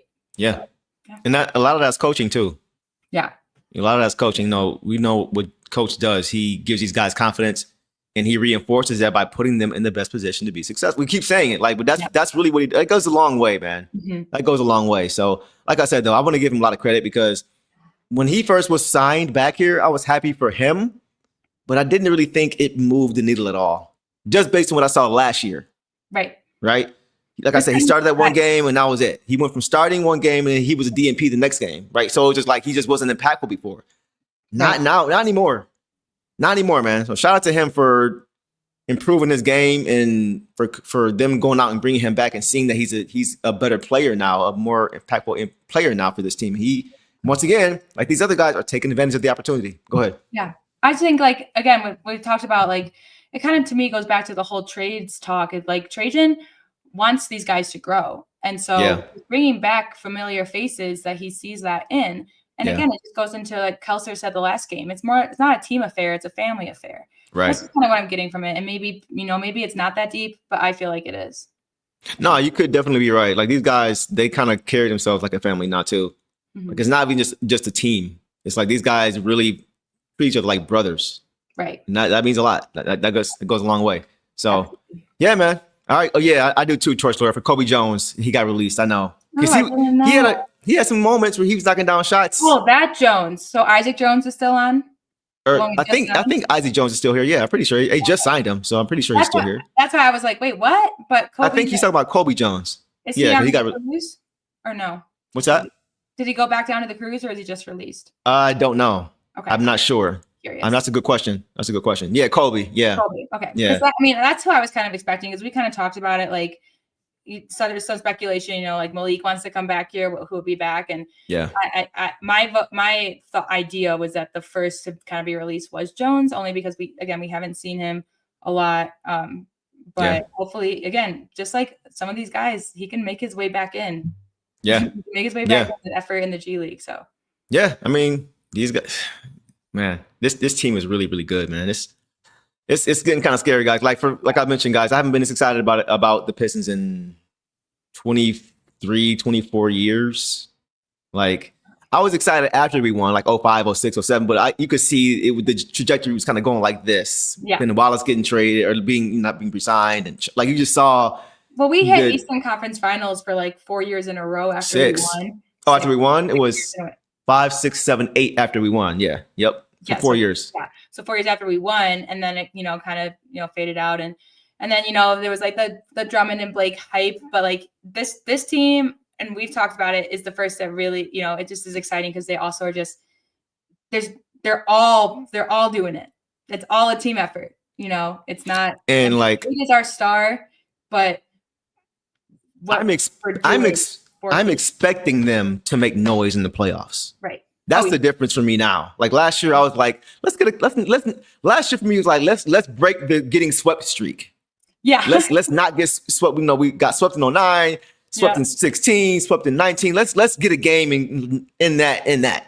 Yeah. I was happy with last year. Even though we lost series, I was okay. I was fine. Right. But this year, I'm like, especially now what we're seeing with all these guys, I'm expecting noise this year. Like conference finals, guys, is not out of the question at all. I just want to say, after today's games, we are now 2.5 game lead over everybody in the East. Man, that's incredible. It's exciting. Before we leave, guys, we're going to look at the schedule real quick and see how far we think this streak could go, because we got some favorable matchups coming up. Not the greatest, but we got 1 or 2 coming up next that could really get us to 10, 11. We'll see. But before we do, let's get to Bobby Klitman. Yeah. And then we'll talk about Jaden a little bit, and then we'll call it a night. All right. So, guys, Bobby Klitman tonight had 2 points on 1 field goal, only shot, in 5 minutes. So not a lot of time. What did you see from Bobby tonight? I saw him do better, play cleaner, but I think the minute there was some hesitation, he had that foul, I think under the basket was when he was pulled. Yeah. But I was just excited to see him get some minutes again, get a basket. I think he did. Did it say that he have a rebound? No rebound. No. Mm-mm. Nah. So, I mean, not much from Bobby. I was excited to see him out there, but glad he got minutes, glad he got in. Nothing major. Just there. That's where I'm at too. Yeah. I feel like there were some defensive mistakes for him. Yeah. That sometimes he kind of gets caught ball watching. Mm-hmm. Same with Ron. Sometimes Ron just gets stuck and he's just ball watching. You got to lock in. Yeah. You got to lock in. That's easier said than done. Like playing defense is not easy. Right. It's not easy, especially team defense. Like it's more than just effort. You got to really be locked in cerebrally to be able to understand what's happening every second of the game. Otherwise, it takes nothing more than a second to get backdoored. Mm-hmm. Right. Yeah. So, you know what I mean? So he just has to get to that point. But once again, he hasn't played a lot. So I'm not too concerned about him. He played 5 minutes, not down his only shot. And it wasn't anything glaring. It was like, well, you got to pull him. Like he was okay. Right. Exactly. Yeah. And I think whatever, the mistakes, whatever JB just saw, I'm just like, okay, not this game. But, the bad game they did have was against the Sixers too. So he's just Right. Sixers pace is hard. And I'm not saying that Bobby can't get there. He can, but we saw him do better in slower pace scenarios. I agree. And I think it's just like you said, you just can't, against a team like the Sixers, you can't be caught just ball watching because they move so fast and they get on the floor. Right. So yeah. People said a little timid. Just confidence, I think, is just the next thing. But to me, he looked more confident out there. Yeah. Than he did. So it's getting better. Yeah. So not really much to say. Someone else in the comments said, I heard we pulled ahead of the Nuggets record-wise. The Nuggets also have 2 losses, but they only have 9 wins. So wow. So we're better than them. So only the Thunder. What are the Thunder's like? What, 13-1, 12-1? 12-1. And we're 11-2. Man. Yeah. It's crazy. Had we brought it game 1 of the year against the Bulls, we would also be 12-1. Yeah. True. But I think that game, it was kind of that game that needed to happen to just. Okay. Could be. Yeah. That's a good point. Right. And so. Wake up call. Yeah. Just like I said, kind of about the Lions, sometimes they come out for the first 4 games, their defense that let the other team score on the first possession. Yeah. And then they picked it up and became spectacular. Yep. So I'm not mad at it. Yeah, same. And again, guys, this was only game 13 for us. We got 69. Game 13 and we got 11 dubs. Nobody saw that coming, bro. Like, no, 9 in a row. Like even more so than us getting 44 wins last year. It's also from the start of the season. Streak. Nobody saw this coming. Go ahead. It's the best streak because the Thunder lost a little bit after we started our streak. So we have the longest streak since October 29th, they said. Yeah. Exactly. Yeah. So we rolling right now, man. All right, guys, let's talk Jaden Ivey really briefly, and then we will look at the schedule and we'll call it now. What's up? The Magic did win. So I'm looking at the cup standings right now to see what the point differential. Okay. Oh, they did win tonight. Who'd they play? The Nets. The Nets almost beat them. Oh, really? So, yes. The Nets. We won by 9 tonight, right? Yes. We won by, okay. So how many did they win by? We can go there first. Let's go. Yeah, let's go there first. Okay, I was gonna look it up real quick. Because I'm just wondering because we're up 5 points in the point differential with the Magic as of before tonight's game. Both 1-0, and we had I think we're plus 18, they're plus 13. So we had a 5-point gap as far as that, even though the records were the same. Okay, so now I'm just wondering. We're our head. We're plus 27 and they're plus 20. So we points. So they won by 7 then. Because we won by 9 and we got a 2-point advantage because we were already up 5 points on the Magic and now we're up 7 on them. Magic Nets, they won by 7, 105 to 98. And that's what we were trying to get. I was telling in part 1, I was like, I kind of like, when you start to win, you stop playing and you don't play it till the final buzzer. So what's exciting about this game is that they all were trying to score. Max even tried to get a 3 at the end just to play spoiler a little bit. Yeah. Which I would do too. I would want them to do too if we were in their position. I would too. But yeah, that looked good. And then that next cup game will be the Celtics. So yeah, we've got the Celtics and who else is in our group? We got the Celtics left and the Magic. So yeah. So okay. They play the Sixers next, I believe. Yeah, I think so. One thing I learned tonight from my boy Kev Knows, PA announcer at LCA, my dog. He made a point that there is a wild card spot per conference. Yeah. For one team that doesn't win their group. Right. I didn't know that. Oh. I was not aware of that. So if somehow the Magic beat us and they end up with the best record between the groups in the East, if we have the best point differential or the best record, we could still get in. But I ain't even trying to worry about it. I'm like, nah, let's beat these two teams, go 4-0, and then get into the elimination round and then do some damage. That's where I'm at. And I was kind of bummed out when I heard K wasn't playing, JD wasn't playing. I'm like, maybe we might lose this game. We gotta rely on the wild card spot, hopefully. But now it's like we sitting pretty now. Yeah. Well, but we hold our destiny in our own hands at this point. Like you said, if we play the Magic on the 28th, so let's say that we win against the Celtics and they win against the Sixers and it comes down to that game. Yeah. Also, I mean, even if we lose, if it comes down to that game, whoever wins goes on. We now have a depth that we didn't have when we first met them. Mm-hmm. We won that game and everything. But yeah, now we have, again, if there's foul trouble, if it's anything, just this blessing in disguise of being injured. If we're all fully healthy by then, with the exception of maybe, Ivy Sass, depending on what they're up to. If we're like, now we got extra weapons. Right. And I mean, we have the best bench. Once these guys go back, we got the best bench in the NBA. Like, guys, I won't say I don't think, because it's not fair to say. I don't know if you guys all really realize how good we are right now. Yeah. Like, it is, I said before, we could win this thing. Yeah. We could win this cup easily.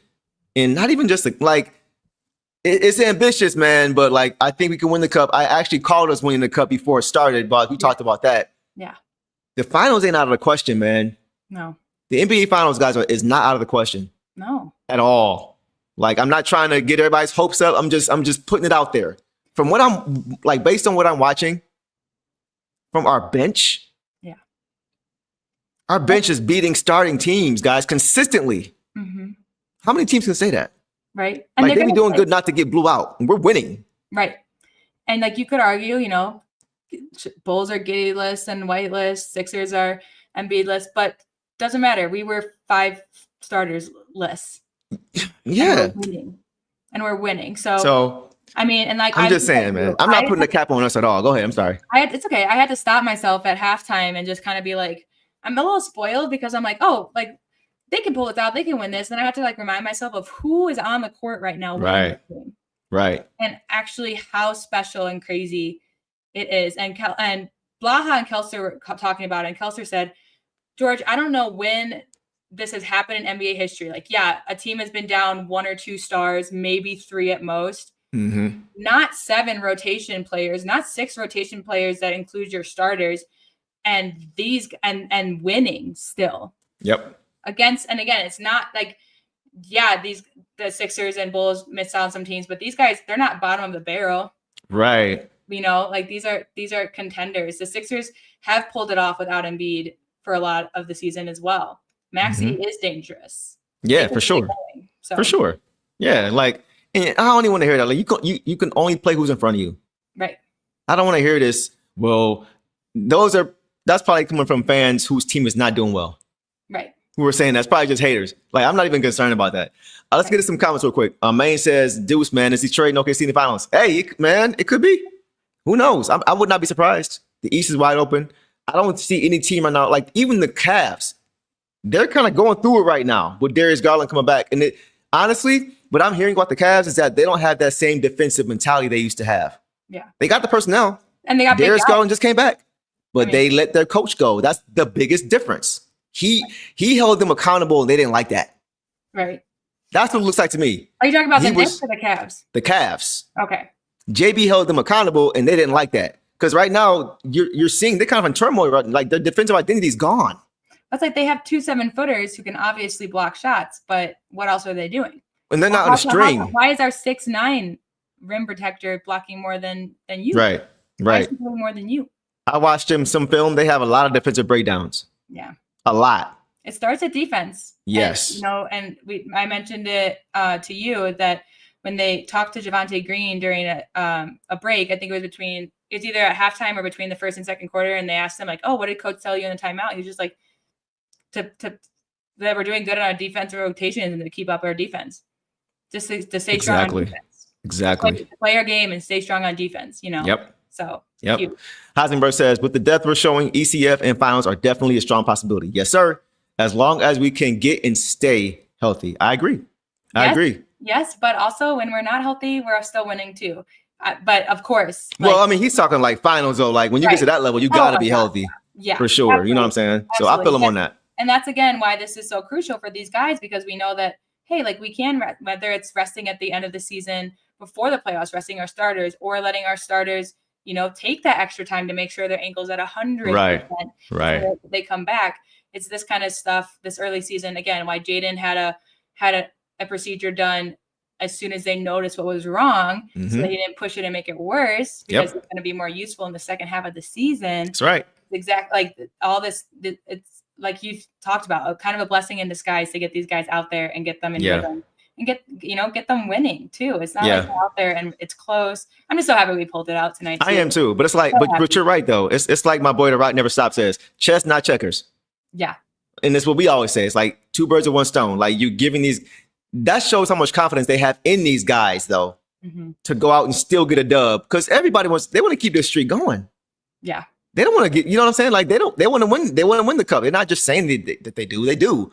Yep. And even with the streak on the line, with the cup possibly on the line, if you lose this game, because you can't get through, they still said, nope, we're going to go with our bench. We're going to go with these guys. Yep. That just shows how much confidence they have with those 2 things, those 2 variables on the line, and they still didn't rush anybody back. Yeah. Kate still sat. JD still sat. Asar still sat.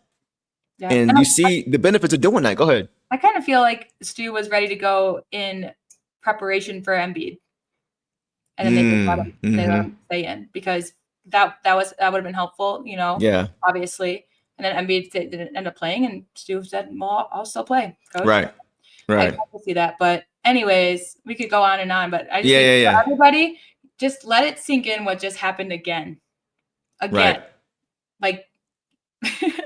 Incredible, man. Rewatching the game, I want to go rewatch it too. Because Ryan said that. Yeah, I cannot believe it. Like, wow, it's just unheard of. And I hope the NBA really just, because they didn't really post about us winning without all of our starters. Yeah. They posted about some of the plays, but not really to this extent. And now we've done it 2 times in a row. Right. The 2 guys in the East who are top 10. So in yeah, the East, so. For sure. Yep. All right, guys. 2 more comments and then Jaden, and we're done. All right. Yeah. Okay. So Mick says Karis LeVert and Ty Jerome was a dip. Yes. Yeah. For sure. And Karis LeVert was playing defense because that's what JB asked for.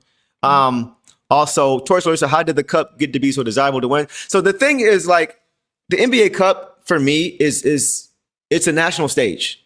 Yeah. And for teams who are trying to garner that attention and that respect that wouldn't normally get it, because they're putting a lot and they're investing a lot into this NBA Cup. They're investing a lot of resources into making it popular, making it important. So it's just good for teams like the Pistons who 2 years removed from the losing streak and whatever, all these different things. They're trying to remove that narrative. They're trying to prove on a national stage when people are watching that, hey, we're coming. And we're coming. There is a financial prize for the winners, which That's may right. not seem like a huge deal when you're just, I think it's $500K. I don't know if it's $500K each or just $500K total. Yeah. It may not seem like a huge ideal, but a huge for NBA money. But Yeah. think about the guys that are on the court tonight. That's money for them. Facts. Right. They're not getting Cade level Right. contracts. That's a great money point. for them. Second of all, the NBA is full of guys with competitive mindsets. Mhm. So it's just one more thing to compete for. I mean, we saw how excited they got last year when they went 3-0. Like Beasley, that Beasley who's come to mind for me, how excited he was when we went up 3-0 in our group and stuff. It's just a competitive mindset, and I enjoy it because, like you said, like I remember that the Bucks won last year. No, it wasn't the finals, but I remember that they won and they were in our group, and I was like, dang. And I think it also gives them a chance, if we face someone in the West that we only see twice a year, like it's just a different competition. And so it's exciting. That's true. It's exciting. That's true. That's a good point about the East West because we don't see those teams a lot. So it's nice to kind of get a sneak preview of what we could see later on. That's a good point. One more thing. Meg also says Ryan Rollins on the Milwaukee Bucks is the real deal. Guys, I'm so glad you mentioned this. Yeah. Guess who is the development coach for Ryan Rollins?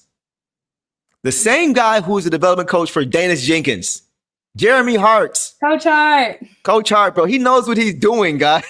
This dude knows what he's doing. He has an eye for talent. He's a basketball savant, man. Yeah. 2 guys that he saw that had the ability, and he crafted them and really helped turn them into what they are now. Ryan Rollins and Danis Jenkins are both up and coming players in this league, and they both have been mentored and developed by Jeremy Hart. And I know what Coach Hart doing at SMU is huge, but after you see what Danis and Ryan Rollins are doing, you're silly if you're an NBA team and you don't consider bringing him on as a development. Come on, man. You're silly. Come on, man. I can see him even going, following one of his guys somewhere. I would hope he would stay here. Well, exactly. But, I was asking him, bro, you ever think about? He's like, we'll talk. So, it's also just proof of, just what good coaching can do. Facts. With the right people as well. So shout out to Coach, man, for sure. He deserves it for sure. I'm glad to see both of his guys that he saw start to tank off and get the opportunity. All right, guys, let's get to Jaden real quick. I want to show you guys a quick excerpt from what Coach had to say about Jaden Ivey earlier. Here we go. Then we saw Jaden Ivey at shoot around this morning, doing a little more work. I was wondering, can you tell us where he's progressing and how he's feeling? He's progressing well. He's feeling good. He is able to do some on-court stuff now. So he's taking steps in the right direction, and he's excited. Obviously, he wants to get out there with his teammates. So his spirits are good, and he's progressing and working really hard. So you guys saw, if you guys check my YouTube, you see that I posted a few shorts earlier of him getting some shots up in practice and pregame. And what Coach said, though, to me is what stood out is that he's in good spirits and he's excited. Like, we talked about Boss before. Like, we see him on the sideline, and he just be like you could just see he was just like thinking, man, if I was in this game, it would look so much like that, all that kind of stuff. But now that he's kind of like revving up and ramping up and starting to, get opportunities to practice and to get shots up and it's starting to feel real as far as him being able to play soon. I was at the game, man, watching. He was smiling. He was up with the guys, and he put his arms around him, and you could just see he was happy that he's nearing a return. So he wants to be involved. He wants to be involved. Yeah, totally. I'm excited. But like you said, because I've noticed that too. I was like, is he just losing some folk, like some momentum. Again, that's a whole mental thing to get over. But the fact that we're finishing, we're moving like this before he comes in, that's just going to help him even more. Absolutely. Because they're not going to have to rush him. Right. Exactly. That's the key. Like, we're not going to have to put him in situations where he's not going to be successful, or where we're playing him too many minutes. Like, they're not going to throw him in there and play him 30 minutes in game one. Like, it's not, you know what I'm saying? Like, they're going to take their time with him, as they should. He's not in his head being like, oh my gosh, like we've lost 3 in a row. I got to come help this team. I got to do it. I got to do it. I got to help. Right. Which he wants to do, but there's not any pressure right now on him to do that. Right. It's pressure on to go be Jaden and get back to his game. Yeah. So no timetable yet for his return. But I would expect to see him. It was a shoot around, so he's moving. Yeah, I would say late November at earliest. Yeah. And early December. I could see like mid-December at the latest, I would say. So somewhere around there. So either way, I would see in the next month, I would imagine we would see him at least starting to get some minutes on the court. I don't know anything. I'm just saying based on what we've seen and how these things kind of go. Right. But once again, no need to rush him right now. We're a 9-game winning streak. They mentioned that Natalie Curran mentioned it in the pregame, just that basically his first step to coming back was getting back onto the court and shoot around. So he did that. So first step, getting closer. Check. Yeah, exactly. All right, guys. We'll leave it there. Appreciate you guys showing up and showing out as you guys always do. As always, I appreciate Boss for holding it down tonight in part 1. Some of you, some of you said you didn't hear the echo. People in the comments were very nice to let me know if they heard it or heard like I was talking underwater. Who knows what happened? Thanks for coming back after it restarted on you. I don't know. I still don't know what happened. I appreciate you all because, like I said, Deuce has a tough job because that was hard to just talk to a screen. I'm like, I caught myself reading comments and like nodding. I was like, oh wait, I gotta talk about it. I gotta talk. I gotta multitask. Yeah. So thank you guys. I gotta host. Appreciate it. I really appreciate it. And Absolutely. We'll work out any kinks if that ever happens again. Nah. You definitely deserve to go to some more games in person as well. So. Man, I obviously trust you to do this. I wouldn't trust anybody to just do this, but I was excited. Your Pistons hoops, man. Your hoops in general. So it was like putting Dennis Jenkins into the starter. I had no concern. Thank you. No concern whatsoever. And from what everybody's saying here, you did a great job. If we ever need to go to our backup point guard again, guys, I think we'll be just fine, right? What do y'all think? I think the answer is yes. But guys, with that, we are going to call it a night. The Pistons' next game is coming up on November the 17th, which is Monday, I believe, against the Pacers, who are winners of 1 game. So that somebody said earlier, maybe a good time to bring a guy like Tobias back or something like that, kind of get guys back and get them integrated.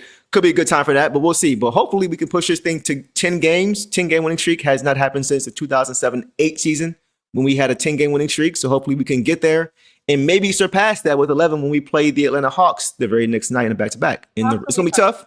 On the road, back-to-back is going to be tough, but I think we can do it. So we'll see. Yeah. Anything else, boss? No, just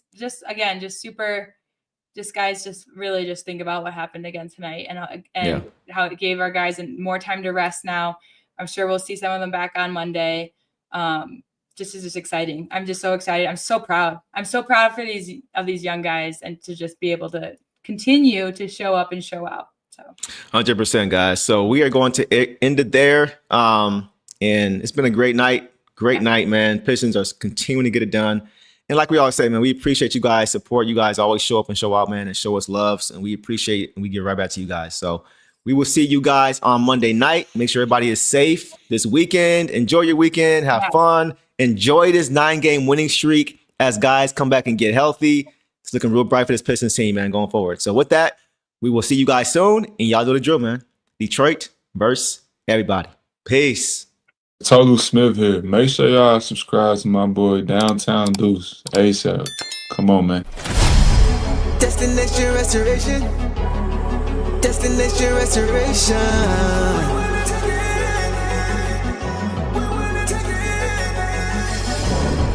Destination restoration. Yeah, Detroit. Destination restoration. It's our time. Can you feel the elevation? We on a mission on vacation. Time to create that separation. Championships and motivation. 3-1-3 need no explanation. Miss me with all I got.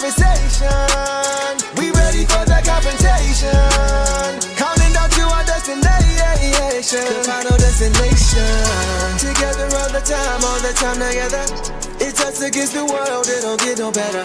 We turned it around, that was the beginning. Coming for the crown, you know we winning. Time to put in the work, I'm about to go berserk. Taking our prisoners, it's my time.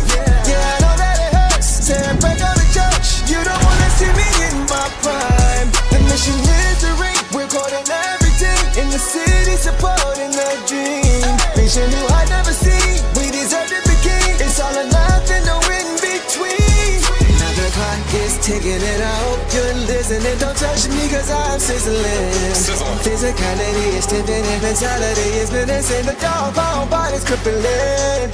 Now the clock is ticking and I hope you're listening. Don't touch me cause I'm sizzling. Physicality is tipping and mentality is menacing. The dog pound body's crippling. To the elevation, we on a mission on vacation. Time to create the separation. Championships and motivation. 3-1-3 need no explanation. Miss me with all that conversation. We ready for the confrontation. Counting down to our destination. Final destination.